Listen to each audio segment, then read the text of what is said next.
Lujuria, el ansia insaciable. Sabéis a qué me refiero, ¿verdad? El deseo salvaje y apasionado de sexo. No es necesariamente amor, sino lujuria.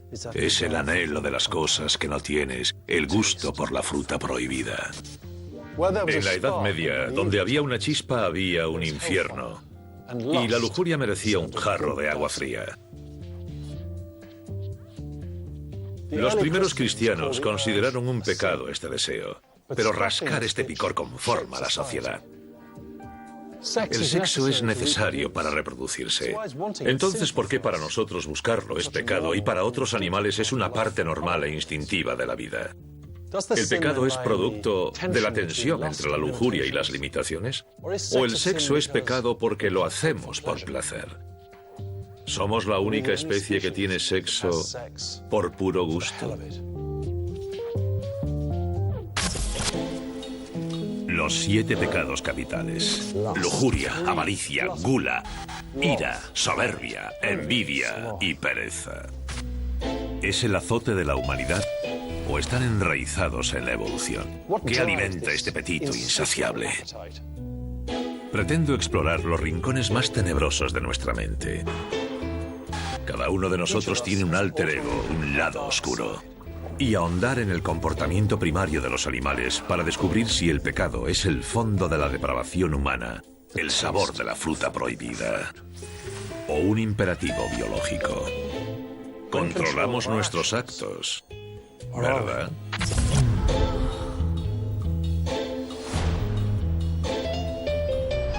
Los 7 pecados animales.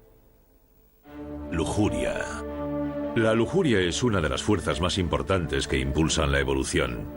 Y hay un animal que se lo toma al pie de la letra: el delfín. Parece que los humanos no estamos solos en la búsqueda de gratificación pecaminosa. Los delfines usan la sexualidad para divertirse. Veo que la usan para interactuar socialmente. Y no solo entre machos y hembras, también entre hembras, entre machos y de distintas edades.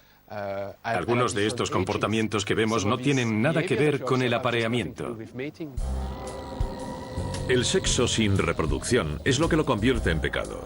Y si los delfines lo hacen solo por gusto, ¿podría ser que ellos, al igual que nosotros, se muevan únicamente por el placer? Podría haber una pista pequeña, sensible y muy poderosa. Los delfines hembra, como las hembras de todos los mamíferos, tienen clítoris. Pero el órgano más erógeno del cuerpo de las hembras podría no ser solo el gran transmisor de placer. Podría tener un papel clave en la reproducción. La estimulación del clítoris produce placer. También sabemos que la estimulación del clítoris conlleva contracciones o estimula contracciones que supone una mejor recepción del esperma y por lo tanto aumenta la capacidad del esperma para fertilizar los óvulos. Las hembras de los delfines mulares, como todas, tienen el clítoris colocado en el lugar ideal para ser estimulado durante la penetración. ¿Disfrutan los animales de la relación sexual igual que nosotros? No creo que se pueda afirmar. Podemos hacerles escáneres cerebrales a los ratones, podemos ver los cambios hormonales cuando tienen sexo, podemos ver que se iluminan unas partes del cerebro durante el sexo, podemos ver los cambios en la apariencia física, se ruborizan y se excitan cuando tienen sexo. Podríamos llamar placer a esto, pero no dispongo de un medidor de placer. Así que es difícil. Necesitaría un orgasmatrón y creo que la ciencia todavía no ha desarrollado ese aparato.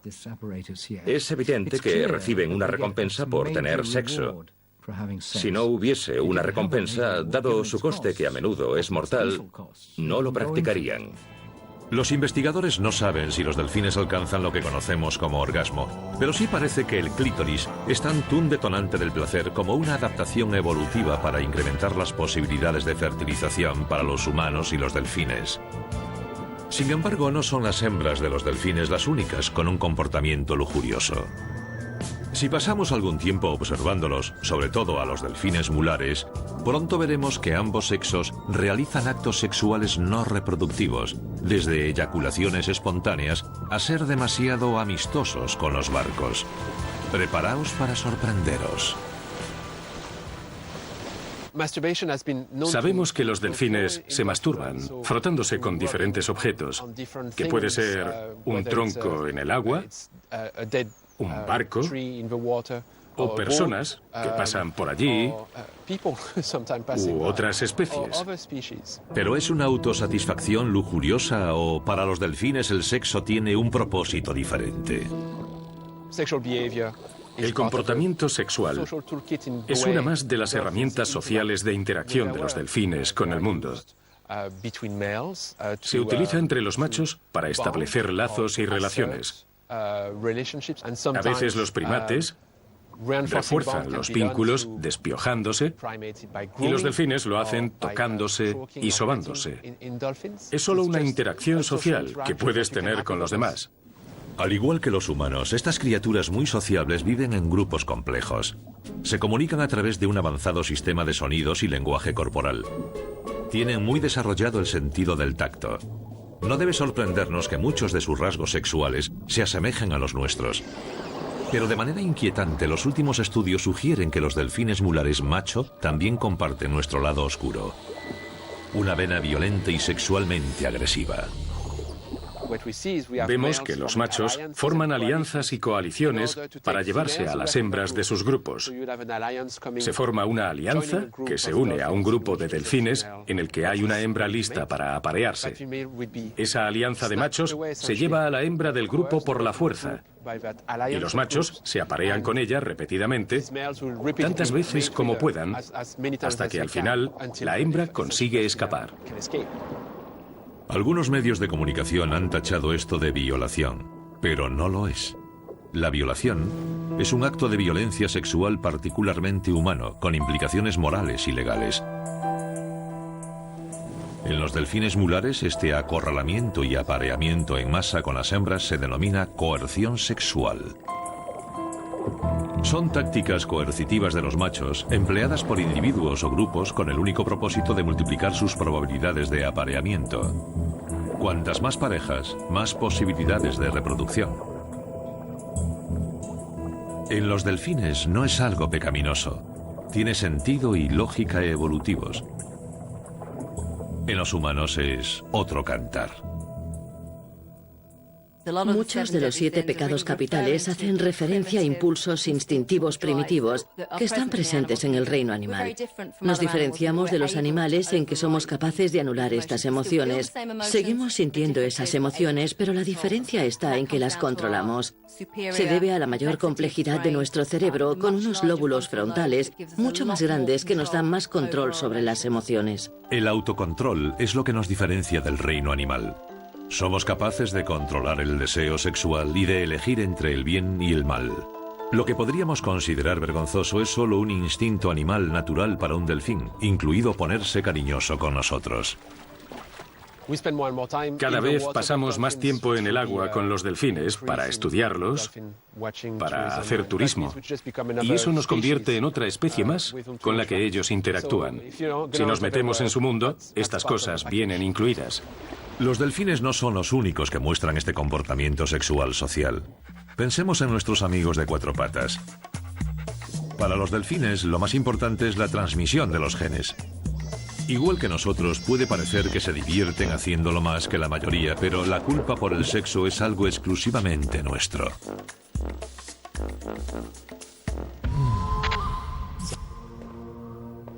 El sexo fue el primer placer culpable. En el siglo IV, el filósofo cristiano San Agustín subió el listón. San Agustín era un adicto al sexo reconvertido que definió la lujuria del hombre y la mujer como una enfermedad, incluso en el matrimonio. De él proviene la idea de que el deseo sexual es vergonzoso o pecaminoso. El problema es cómo frenarlo. David deseaba a Betsabé, Bogart a Bacal, y John Kennedy sedujo a Marilyn Monroe. El flirteo masculino ha sido constante en todas las culturas y épocas, y también el de las mujeres, porque esto es cosa de dos. Cuanto más desean los hombres a las mujeres, más agresivos y a menudo peligrosos se vuelven los machos en su conquista. Y ahí es cuando surgen los problemas sociales. ¿Los hombres vienen con frenos integrados o no? Para los machos que no consiguen aparearse, es el final del trayecto genéticamente. El sexo es lo que perpetúa las especies y la lujuria es la vía rápida al sexo, pero mueve a hombres y mujeres de forma diferente. Si entramos en las páginas web de citas y analizamos las respuestas de la gente, hay una enorme diferencia entre hombres y mujeres. En primer lugar, los hombres están mucho más dispuestos a tener sexo con una mujer en la primera cita. Son más lujuriosos. Casi todas las mujeres quieren que su pareja, su hombre, tenga su misma edad, año más o año menos. En los hombres no es así. Estos quieren que su pareja tenga 23 años, ya tengan ellos 23, 33, 43 o 73. Buscan una hembra joven y fértil. Está claro que es algo biológico. Y está claro que es la misma biología que impulsa a los chimpancés, a los ratones, a las tenias. La evolución ha programado a hombres y mujeres de modo diferente, pero es este deseo biológico de tener parejas jóvenes y fértiles lo que nos ha hecho una especie exitosa. Sin él, hace tiempo que habríamos desaparecido. La lujuria desempeña un papel adaptativo en los humanos. Nos hace aparearnos. Se superan los límites cuando se convierte en un deseo sexual incontrolable y abrumador que nos nubla el juicio. La ciencia ha demostrado que la lujuria puede tener efectos sorprendentes en el comportamiento razonable y racional de los hombres y mujeres. Bruce Hood es profesor de psicología y estudia la motivación humana. En un estudio que considero muy peligroso, se pidió a unos estudiantes que rellenasen cuestionarios sobre comportamientos sexuales de riesgo. Por ejemplo, si habían tenido sexo sin protección o si llegarían a drogar a alguien para tener sexo con esa persona. Naturalmente todos respondieron claro que no, que nunca se les ocurriría hacerlo. Después les pidieron que vieran material pornográfico y les hicieron de nuevo esas preguntas. Las respuestas fueron mucho más lujuriosas. Dicho de otro modo, estaban más dispuestos a hacer cosas que nunca se plantearían analizándolas fríamente. Cuando entra en juego la pasión y se estimula la excitación, no siempre nos comportamos como deberíamos. En el fondo seguimos siendo animales. Pero animales con la capacidad de decidir lo que está bien y lo que está mal, y con códigos morales fijados por la religión. Adán y Eva se hicieron conscientes de su desnudez cuando la serpiente convenció a Eva para que comiese la fruta prohibida con Adán. El pecado entró deslizándose en el paraíso. Puede que la iglesia cristiana primitiva reconociese el lado oscuro del sexo. Sus limitaciones resultaron positivas porque detuvieron la violencia. La lujuria sigue siendo en buena medida desear lo que no se tiene. La demanda es grande y la oferta difícil de conseguir. A lo largo de los años, hombres y mujeres han adoptado estrategias diferentes y enfrentadas para reproducirse y ligar. Aunque se relaciona a los hombres con el exceso de lujuria, en el reino animal no son siempre los machos los que llevan la voz cantante. Sin sexo no estaríamos aquí. Es un pilar de la evolución de los animales y nuestra. El sexo y la lujuria, pues van de la mano. ¿Y por qué es pecado la lujuria? Lo hacemos porque nos hace sentir bien. Pero no somos cavernícolas, tenemos normas y ritos civilizados. Ligamos en línea y con mensajes.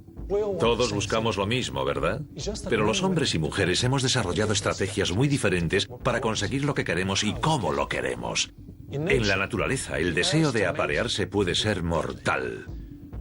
Los machos de cierta criatura pueden morir de un modo con el que sueñan los adolescentes. Muerte por sexo. Os presento al antequino, el marsupial australiano que no sabe decir que no. Estas criaturas lujuriosas viven rápido y mueren jóvenes. El macho de esta especie se pasa los 11 primeros meses de su vida sin ser sexualmente maduro y las últimas 2 semanas en un frenesí continuo de apareamiento. Los que tengáis una naturaleza sensible, apartad la mirada. Durante la época de celo, los machos copulan tantas veces que dedican todos sus recursos energéticos a ese periodo y después se mueren. Los machos acaban exhaustos y se mueren por su fiebre de apareamiento. Eso se llama reproducción en Big Bang. Sucede una vez al año durante 2 semanas. Es un intervalo reproductivo increíblemente corto. ¿Cómo eso puede tener sentido evolutivo?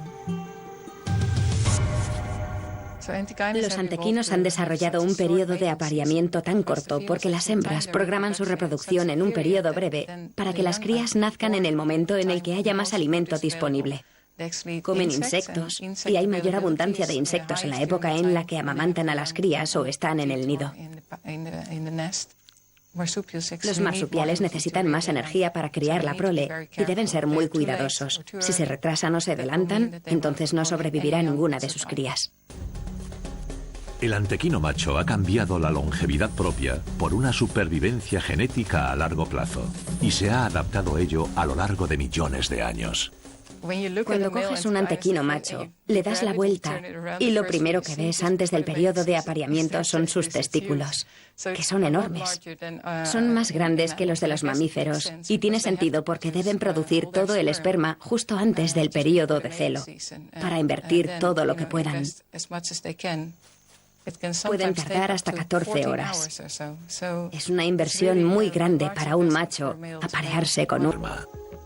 No son solo los machos los que compiten por acceder a las hembras. El esperma también compite dentro de los órganos de las hembras para fertilizar los óvulos. No se fijan mucho con quién se aparean. Copulan con cualquier miembro del sexo contrario. A simple vista esta tampoco parece una gran estrategia evolutiva, pero gracias a la competición del esperma dentro de los sistemas de almacenamiento reproductivo de la hembra, son los machos más grandes y fuertes que tienen acceso e inseminan a más hembras en el momento justo los que suelen ganar la batalla de la fertilización. A cambio, su prole será más fuerte, con más posibilidades de supervivencia. Muchas camadas tienen padres múltiples, aunque el antequino macho nunca puede hacer de padrazo.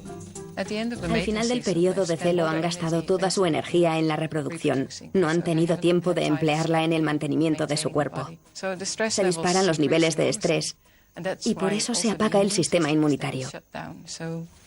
Básicamente, tienen problemas de hemorragias internas.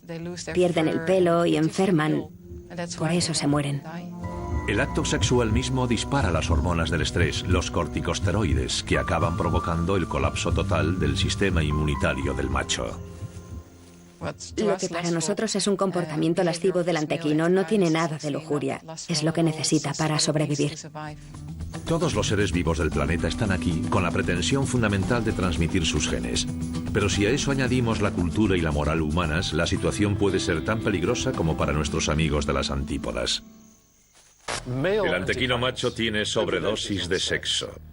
Paga el precio más alto por la supervivencia de sus genes. El sexo también puede ser mortal para los humanos. Por ejemplo, el rey Felipe IV de Francia.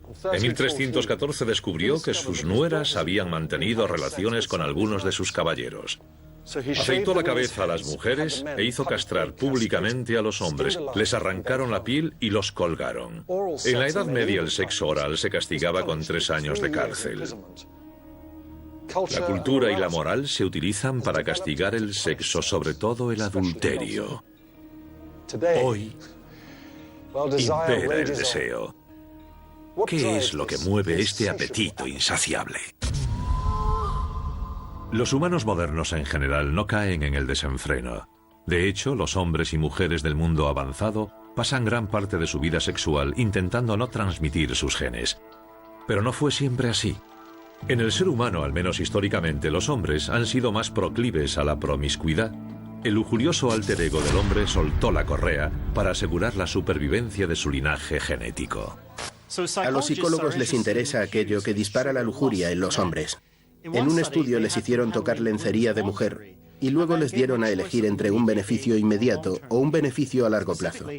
Les ofrecieron $15 ahora o $100 al cabo de una semana. Los que habían tocado la lencería optaron por la recompensa inmediata. Esto demuestra que nuestra capacidad de aplazar la gratificación se ve comprometida cuando se estimula la excitación a través de la lujuria. Perdemos la capacidad de pensar racionalmente a largo plazo. Los estudios de neuroimagen dicen que las áreas que activa la lujuria son las mismas asociadas al apetito y al hambre. Los centros de recompensa del núcleo accumbens y el hipotálamo. Podemos saber si un hombre está excitado o no observando su actividad cerebral. Los recién enamorados aumentan la actividad de los centros de placer y recompensa, y se debe todo a un neurotransmisor, la dopamina. La dopamina, la hormona de la recompensa, la sustancia química de la felicidad. Afecta poderosamente a nuestro humor, a la percepción de nuestra pareja, así como a la propensión a las actividades y sustancias adictivas. Aumenta la actividad cuando los sistemas se llenan de sustancias químicas de placer y recompensa. Son las mismas áreas que se excitan al ver estímulos eróticos como la pornografía. Como principales consumidores de porno, no es exagerado decir que los hombres tienen literalmente hambre de sexo. Sus centros de recompensa se vuelven locos. Es evidente que el sexo produce placer. Sería ridículo decir lo contrario. El sexo es muy caro para hombres y mujeres. La evolución del sexo es una de las grandes cuestiones de la biología. ¿Por qué existe? Tiene un coste altísimo. No sabemos por qué. Para realizar esta gran inversión tiene que haber una recompensa. Y la recompensa última es la vida de los genes y la muerte de aquellos que completan el proceso sexual. Pero el placer para los animales y para nosotros, antes de suscribir este contrato mortal, tiene que ser muy fuerte. En términos evolutivos, lo único que importa es la necesidad de reproducirse, porque la evolución depende de la reproducción. Si no te reproduces, es el final. La lujuria, la reproducción sexual, mueve todo lo demás, y menos mal que es así. La sed de sexo del hombre parece insaciable, como la del antequino macho, pero debemos tenerla controlada por el bien de la sociedad. Eso es algo mucho más difícil cuando las mujeres han desarrollado sus estrategias para provocar la lujuria masculina. La tensión crea una batalla entre sexos. Ella querrá o no querrá.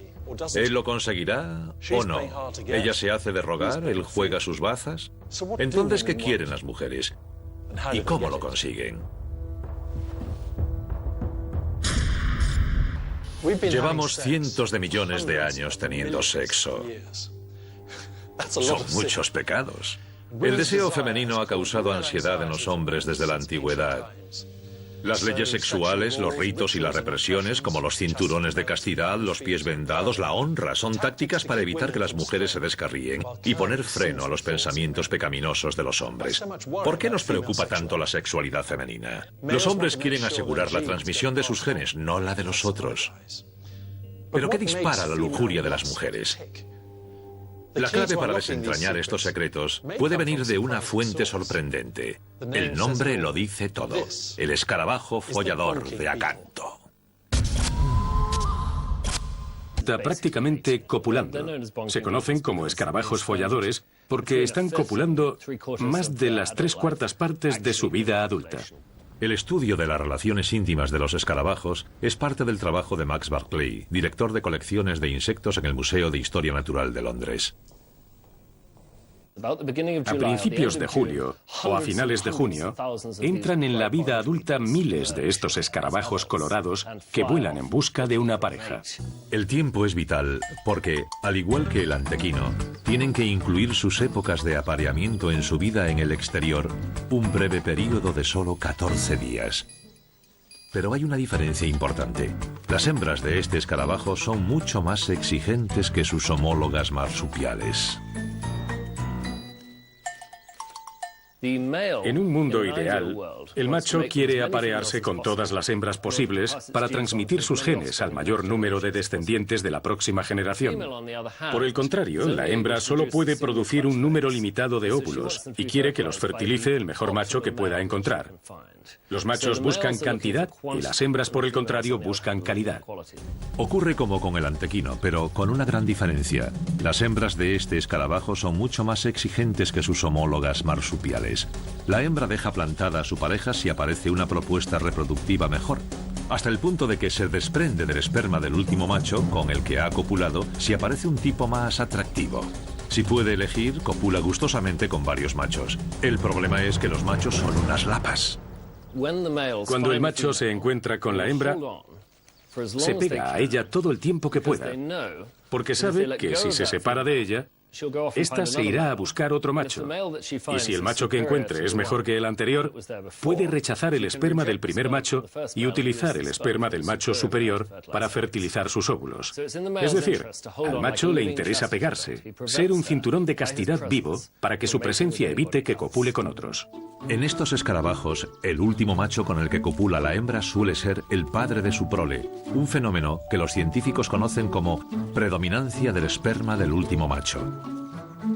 El escarabajo macho podría estar dispuesto a aparearse y el deseo de tener varias parejas ser fuerte, pero no es una opción posible. Resulta que es un escarabajo de una sola hembra. Para copular con otras hembras, tiene que soltarse de la hembra con la que está. Pero más vale pájaro en mano que ciento volando. Y por eso seguirá pegado a esta hembra, a no ser que le sea fácil trasladarse a una segunda hembra. Aunque le gustaría aparearse con muchas hembras, no le interesa soltar la única que tiene. Transformarse en un cinturón de castidad no es fácil, sobre todo si tienes que estar allí agarrado hasta 5 días. El escarabajo follador macho tiene que agarrarse por pura lujuria. Suerte que está perfectamente adaptado para ese cometido. Los machos del escarabajo follador tienen unos ganchos que les permiten sujetarse a la hembra y dificultan que ésta los descabalgue cuando están en su posición. En algunas situaciones las hembras intentarán deshacerse del macho, a veces con éxito. Las hembras disponen de tácticas adaptativas propias, como la posición de prohibido el paso, en la que mueve el abdomen para que el macho no pueda penetrarla. Los desacuerdos se inician antes incluso de la cópula. Lo que aquí vemos es un ejemplo clásico de una carrera armamentística evolutiva. Los machos y las hembras tienen unos objetivos diferentes que llevarían a maximizar sus logros reproductivos, de tal modo que compiten entre ellos con eficacia, modifican su morfología para adaptarse del mejor modo a su estrategia particular. Esta carrera armamentística evolutiva se conoce como conflicto sexual cuando el macho y la hembra tienen intereses genéticos diferentes. Ambos sexos quieren transmitir sus genes, aunque las estrategias para hacerlo son muy diferentes. Lo que tienen en común es dónde debe ocurrir su encuentro amoroso. El escarabajo follador elige las flores blancas, porque allí hay mucho néctar que beber, es una buena fuente de energía, y sabe que allí estará el sexo contrario. No podemos obviar las similitudes con una discoteca juvenil. Van allí básicamente a beber y a reproducirse, o a encontrar pareja. Aparecen 7 u 8 machos, y también 7 u 8 hembras, que van a la misma flor y se aparean. Después, tratan de evitar que los otros machos vayan con su hembra. Al mismo tiempo, los machos intentan buscar una hembra mejor que con la que están, y las hembras también buscan un macho mejor que el que tienen. Es fácil encontrar paralelismos. La hembra de este escarabajo no es pecaminosa.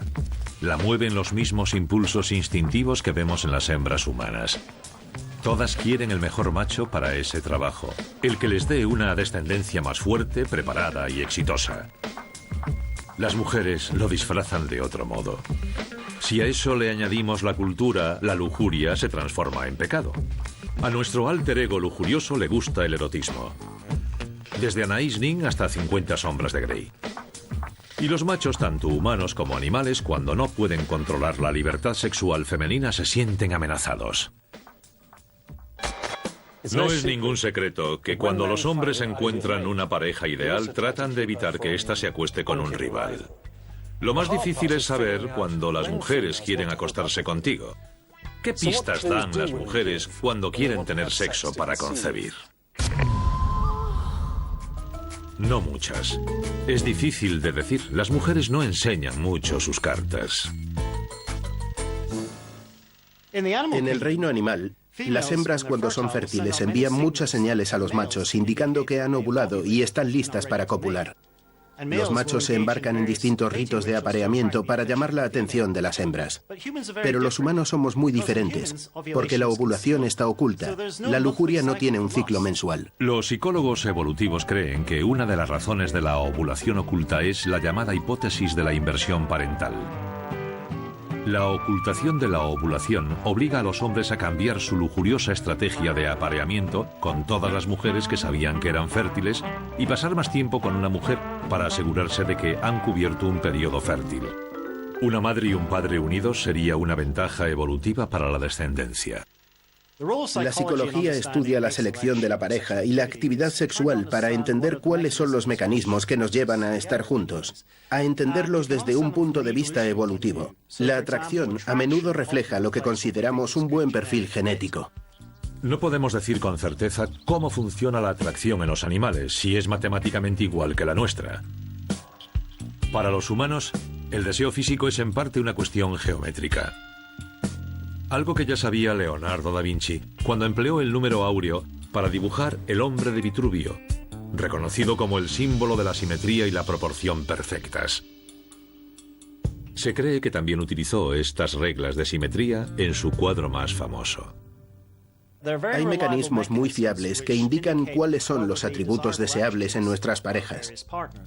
Por ejemplo, la simetría facial es un buen indicador de aptitud genética, y por eso preferimos personas con simetría en la cara. Otra pista sobre la atracción sexual es el papel y la actividad de hormonas como la testosterona y los estrógenos. En el macho, la testosterona dibuja hombres con hombros anchos y caderas estrechas, y los estrógenos en las mujeres hacen que las caderas y los hombros sean más similares. Las hormonas están literalmente modelando y cambiando nuestros cuerpos, y las formas que nos resultan más atractivas son las más eficaces. Decimos que es química sexual.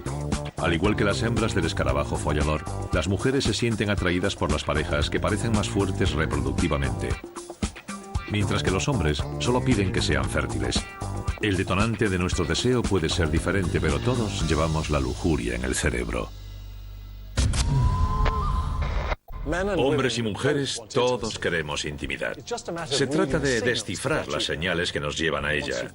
Una vez saciada la lujuria, entran en acción otras fuerzas diseñadas para reforzar nuestra relación de pareja.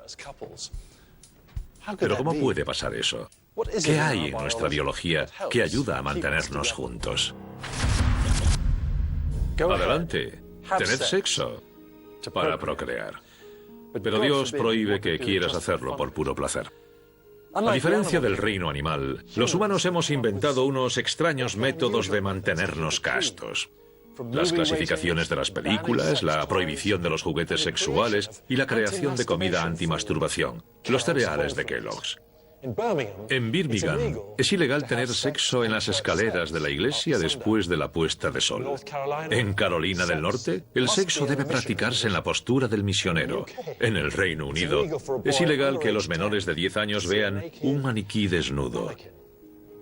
La revolución sexual de los 60 intentó zafarse de nuestras represiones y limitaciones para volver a la naturaleza y dejarlo todo a la vista. Solo hay un animal que utiliza el sexo de una manera inequívocamente hippie. Nadie es más lascivo que el bonobo, nuestro pariente más cercano junto con el chimpancé. Es un gran simio al que le gusta pasárselo bien. Llevan cientos de miles de años viviendo el verano del amor. Han llevado la promiscuidad a otro nivel. Esto podría sorprender incluso a los más liberales.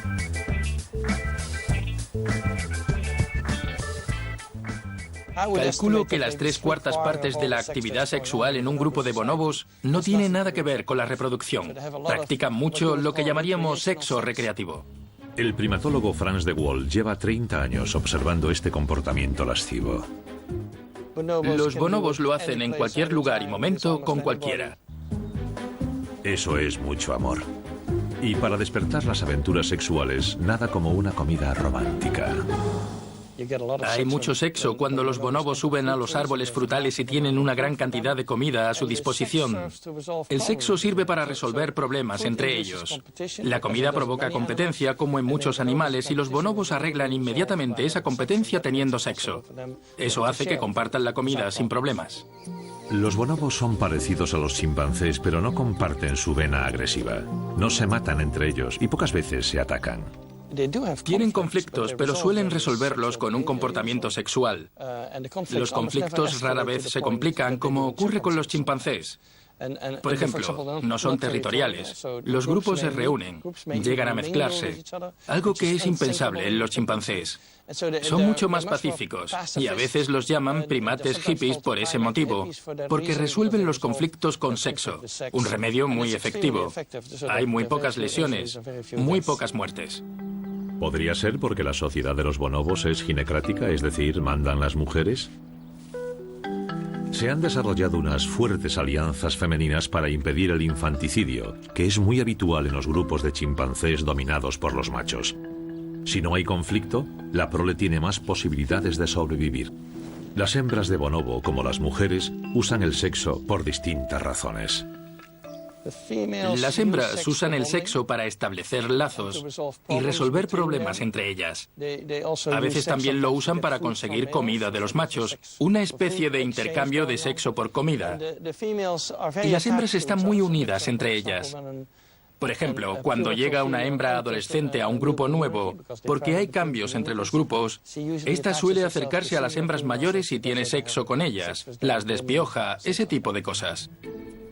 Pero a los bonobos no solo les gusta copular, son como nosotros más creativos sexualmente. Lo que llamamos prolegómenos. Es la única especie no humana que practica el sexo oral y los besos con lengua. De hecho, tienen muy pocos tabúes. Solo hay un límite, el sexo entre madre e hijo. Los hijos viven en el mismo grupo que las madres. Las hembras abandonan el grupo, así que no es muy alto el riesgo de que tengan sexo con sus hermanos o padres porque se van del grupo. Pero los hijos sí se quedan. El único pariente cercano que hay es su madre, y no tienen sexo con su madre. Al margen de esto, todo vale. Los delfines disfrutan de la autogratificación. Los antequinos practican el sexo suicida. Los escarabajos folladores son los chicos y chicas ideales del conflicto sexual. Pero el comportamiento sexual de los bonobos no tiene parangón. ¿Se mueven por pura lujuria pecaminosa? Si definimos la lujuria como el deseo de sexo o el deseo de comida, evidentemente la lujuria está involucrada como motivación del comportamiento sexual. Los bonobos no saben nada de la reproducción. Si tienen sexo, si un macho tiene sexo con las hembras y esto trae consecuencias reproductivas, él no tiene que saberlo necesariamente. Sí, existe una motivación intrínseca en este comportamiento sexual, pero se hace un uso social. Lo necesitan para establecer lazos. Vemos una mezcla de lujuria y funcionalidad, como ocurre con los humanos. Son sus juegos sexuales los que los hacen tan similares a nosotros, desde la creatividad en el dormitorio, por así decirlo, hasta la cohesión social.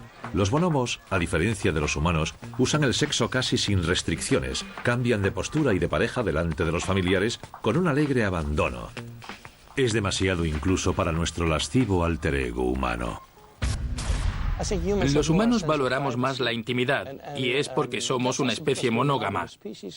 Intentamos evitar la rivalidad entre las parejas, entre una pareja y otras parejas sexuales, etc. Mientras que a los bonobos no les importa porque en su sociedad no hay relaciones monógamas. Para ellos no tiene importancia quién ve qué cosas. Pero no es solo la intimidad lo que nos diferencia de nuestros parientes más próximos, también la moral. Con el tiempo se producen muchos cambios culturales que afectan a nuestra visión del bien y el mal, sobre todo en el contexto sexual. Cuando se crearon los 7 pecados capitales, había muchas prácticas que se consideraban lujuriosas y que hoy vemos como normales. Básicamente, este tipo de normas que prohíben determinadas prácticas busca el control. Busca controlar las prácticas que de algún modo teme o asustan a la gente. La moral es una de las razones por las que fracasaron los experimentos de los 60. Los bonobos no tienen esa conciencia. Pero la mayor diferencia entre nosotros y ellos es que la mayoría de nosotros somos monógamos en serie, creamos lazos duraderos con la otra persona. Los humanos nos diferenciamos de los demás animales en que tenemos un largo periodo infantil y necesitamos parejas duraderas que hagan una inversión parental, tanto ellas como ellos en nuestra prole. Utilizamos el sexo de forma distinta para promover estos lazos a lo largo del tiempo. Entre los bonobos hay lazos fuertes, pero no crean parejas duraderas. No se sabe cuándo nos pasamos a las uniones de pareja, pero se cree que sucedió cuando aumentó el tamaño del cerebro humano y del cráneo hasta tal punto que los bebés tenían que salir por la estrecha pelvis femenina en un estado mucho menos desarrollado. Para los bebés indefensos y desvalidos es una gran ventaja evolutiva tener dos cuidadores. Son los mismos imperativos protectores que han llevado al ocultamiento de la ovulación en las mujeres. Estas adaptaciones físicas han modificado de paso nuestra composición química. Las primeras fases de las relaciones amorosas son las más lujuriosas. Se producen ciertos cambios químicos en el cerebro. Cuando avanzan, hay más amor en las relaciones y se liberan diferentes sustancias químicas. Se libera oxitocina, que ayuda a crear un sentimiento de emparejamiento, de confianza, de respeto mutuo. Las hormonas de la lujuria se reducen a medida que pasamos a la fase del amor. La oxitocina junto con la dopamina tiene un papel fundamental en los cambios neuroquímicos que afectan al cerebro cuando nos emparejamos. Se sabe que su papel es vital en el emparejamiento en otros mamíferos monógamos, sobre todo en los topillos. Fomenta los sentimientos de afecto cuando se reduce la lujuria. Recibe el apodo de hormona de los abrazos. La lujuria nos remite a la atracción sexual que experimentamos, la pasión de las primeras miradas que nos echamos. Son los fuegos artificiales que juntan a las personas. Pero eso acaba apagándose. Tienes que sustituir eso por la compasión, que se consume de un modo más lento y duradero. Es la idea de cuidar de alguien. Esa es una buena estrategia porque nuestros hijos necesitan la ayuda de ambos padres para asegurar su supervivencia. El énfasis en la pasión podría explicar por qué es tan alto el índice de divorcios, porque esa pasión inicial que experimentamos en plena lujuria acaba reduciéndose. Y si no aparece la compasión para sustituirla, la relación desgraciadamente está condenada casi siempre. La lujuria sola no es suficiente para el éxito humano, también dependemos del amor. La lujuria o pasión es el detonante que nos permite reproducirnos. Pero la compasión o el amor es lo que necesitamos para mantener una relación duradera y provechosa. Nos guste o no, nuestro cerebro está programado para emparejarnos. Nos diferenciamos de la mayoría de los animales por los niveles altos de empatía.